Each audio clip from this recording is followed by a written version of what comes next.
Ai, gente, nunca mais a live tinha travado.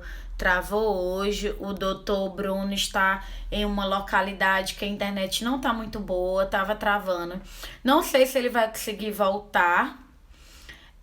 Então eu vou continuar. Se a internet dele der certo lá, ele volta. Se não der certo, a gente continua aqui, eu sozinha, tá bom? Se ele voltar bem, se não, você já sabe, ele me falou que estava no interior e que nesse interior a internet é bem lenta, mas vamos continuar aqui. Então, na terapia cognitivo comportamental, a gente trabalha identificando esse pensamento distorcido. Vou dar um exemplo de distorção cognitiva. A distorção cognitiva são exemplos de pensamentos que não muitas vezes são de forma exagerada, são de forma distorcida. Um exemplo, catastrofização. Quando a gente prevê o que vai acontecer de uma forma muito negativa, sem considerar outros resultados mais prováveis. Vou dar um exemplo. Quando eu tenho uma prova, eu já acho que eu vou tirar zero, que eu vou tirar nota baixa. Eu estou catastrofizando uma situação em vez de considerar que eu estudei, que eu já tirei nota boa antes, que eu fui para aula. Então, esse é um tipo. Outro tipo de distorção cognitiva se chama leitura mental. O que é a leitura mental? É outro tipo de distorção cognitiva, que é quando a pessoa tenta adivinhar o que o outro está falando. Quando o outro tenta adivinhar o que está falando, é o que a gente chama de leitura mental. Vou dar um exemplo. Às vezes um paquera some, a paquera some, e aí você acaba ficando achando que o problema é você. O outro parou de falar comigo porque não me quer, porque eu não sou boa o suficiente. O outro parou de falar comigo e sumiu porque não me quer, porque eu não sou boa o suficiente. Você está tentando adivinhar o que o outro está pensando. Quanto, na verdade, quando o paquera surge, ele fala: nunca mais eu tinha entrado em contato com você porque eu tava com problema no trabalho, porque eu não tava conseguindo, tava com problema na família. Ou seja, você teve uma leitura mental. Você tentou adivinhar o que o outro estava pensando sem considerar outros resultados mais prováveis. E na terapia cognitiva, nas sessões, o terapeuta e o paciente vai identificando esse pensamento negativo, esse pensamento distorcido, e tendo pensamentos mais reais, pensamentos mais funcionais. De uma forma você consegue ter um olhar mais otimista das situações, Então, eu vou dar outro exemplo. Por exemplo, quando você tem uma crença, a crença é algo mais enraizado. É como se fosse a junção desses pensamentos automáticos que a gente tem, se forma uma crença. Então, é como se você tivesse uma crença central de que eu sou incompetente.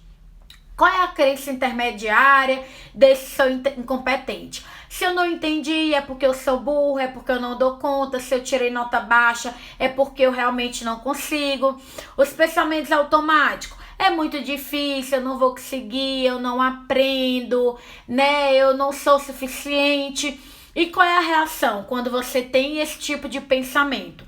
Você pode sentir tristeza, medo, raiva, choro. E aí o que você fala?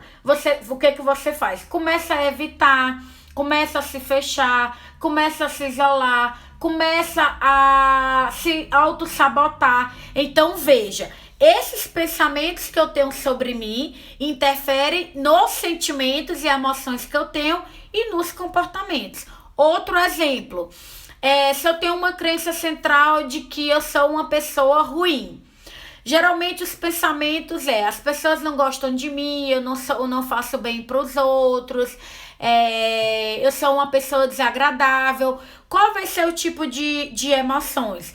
Raiva, tristeza, medo, vergonha. E qual é o tipo de comportamento? Se isolar, se auto-sabotar nas amizades, não acreditar em você e acabar se distanciando das pessoas.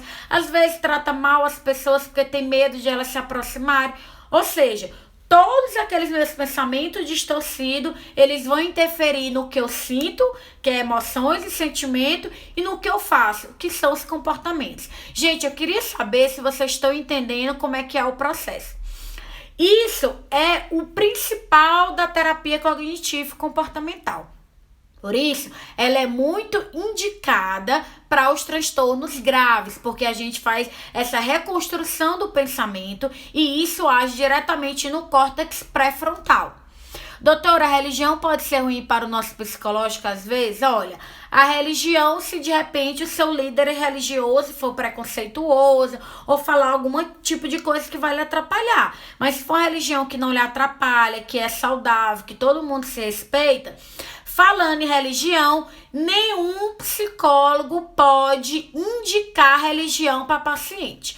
Não pode indicar religião, não pode indicar político, não pode indicar e ficar falando, incentivando a qualquer orientação sexual. O psicólogo vai ouvir o que o paciente traz. Se o paciente traz, doutora, eu sou católico, adoro a igreja, sou evangélico, sou da Umbanda, sou espiritismo, o paciente traz e a gente escuta, e lhe faz bem, como é que é, etc, como é que funciona. Isso, o paciente traz, mas nenhum psicólogo tem que falar o que é que o paciente tem que frequentar. Isso é proibido na lei. O psicólogo que falar isso, você pode denunciar para o conselho. Outra coisa que psicólogo não pode de forma nenhuma é qualquer forma de preconceito racial, de orientação sexual. É proibida essa história de reversão de orientação sexual. É proibido o psicólogo fazer isso. É proibido o psicólogo ficar falando de sessão por aí. A terapia é totalmente sigilosa. Só tem 2 casos que quebram o sigilo: tentativa à vida de alguém ou a tentativa à sua própria vida, que é o suicídio.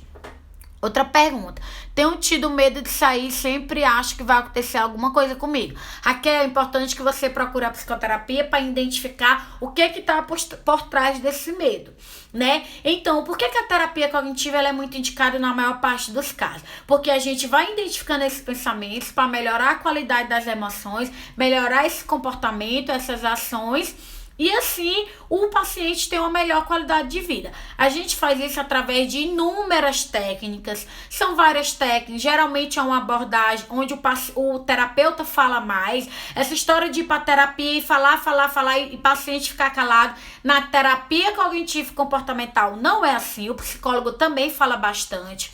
A gente pergunta, a gente questiona. Tudo que eu estou falando aqui é da terapia cognitivo comportamental. Se alguém que estiver me assistindo achar estranho, mas seu seu psicólogo for de outra abordagem, tire suas dúvidas com ele, tá bom?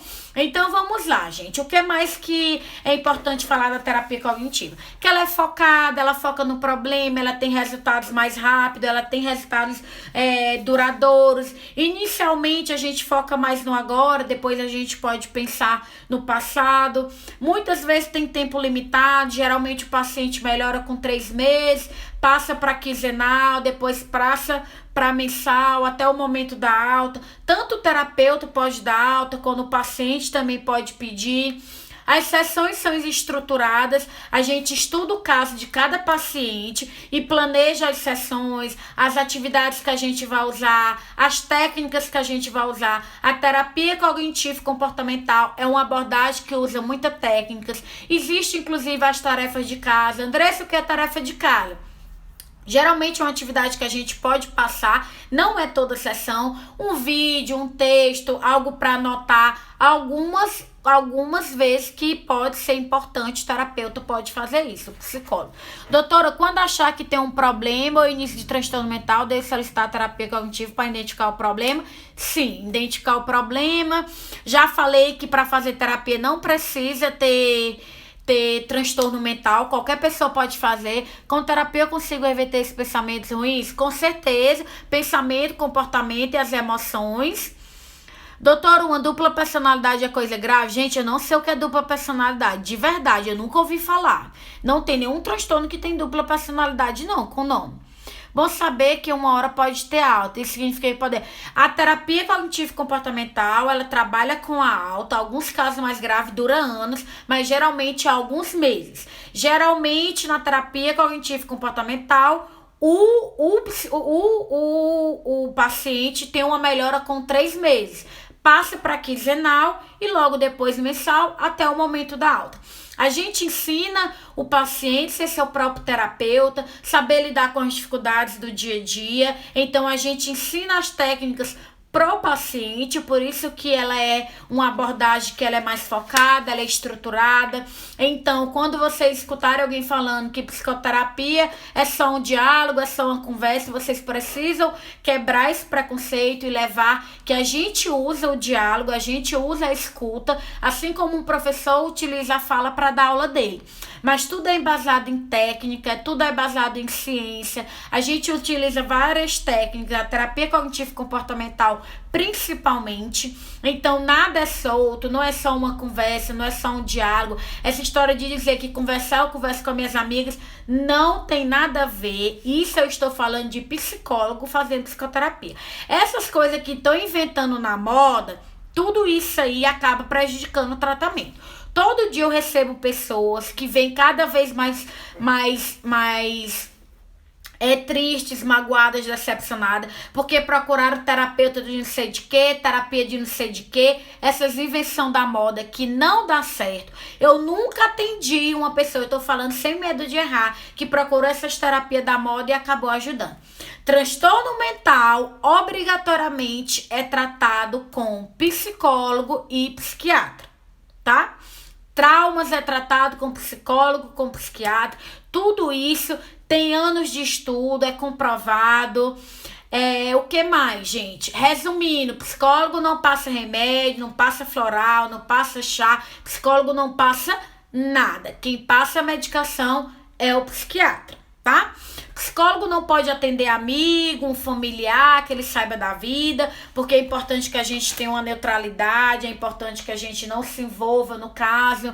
Andressa, TAG tem cura? Olha, quando fala de cura que nunca mais eu vou ter, a resposta é não. Por quê? Porque quem tem transtorno de ansiedade pode passar anos sem um episódio grave de ansiedade, mas um dia pode ter. Então, se você falar cura como eu tratei hoje e nunca mais vou ter, não tem como dar essa garantia. Mas você pode tratar aqui o transtorno de ansiedade e pode passar anos sem ter, pode passar meses sem ter os sintomas. Eu espero que você tenha entendido, tá bom? Faz hora que você estava perguntando, eu estava esperando o momento de falar, tá?